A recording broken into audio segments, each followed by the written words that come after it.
প্ৰতি ৰাইজৰ ওচৰত মোৰ এই কথা আবেদনেই ধৰক যে আজি আমি স্বাধীনতা দিৱসৰ ৭৮তম দিৱস উদযাপন কৰিছোঁ। আমি সঁচাকৈ স্বাধীন হ'লোনে? আমি এই স্বাধীনতা কেতিয়া পাম? আমি পূৰ্ণ স্বাধীনতা কেতিয়া পাম? মোৰ ৰাইজৰ ওচৰত এইটোৱেই মোৰ প্ৰশ্ন, এইটোৱেই মোৰ আবেদন। কেতিয়া আমি সঁচাকৈ স্বাধীনতা ঘূৰাই পাম আৰু সঁচাকৈ আমি স্বাধীনতা পালোনে? এয়াই মোৰ বক্তব্য। কিবা এটা প্লেন কৰিব আমাৰ মুখ্যমন্ত্ৰীলৈ? ইয়াত নাই, মই মুখ্যমন্ত্ৰী ডাঙৰীয়াক ক'বলগীয়া মোৰ ব্যক্তিগতভাৱে একো নাই।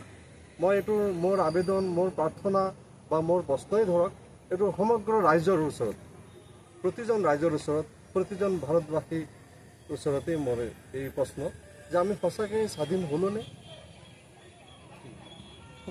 অসমৰ মুখ্যমন্ত্ৰী সন্মানীয় ডক্টৰ হিমন্ত বিশ্ব শৰ্মা ডাঙৰীয়াক এই আহ্বান জনাম যে আমাৰ অসমৰ পৰা হৈ তেওঁ কিবা এটা বলিষ্ঠ ষ্টেপ লওক। তেখেতে আমাৰ কেন্দ্ৰীয় চৰকাৰৰ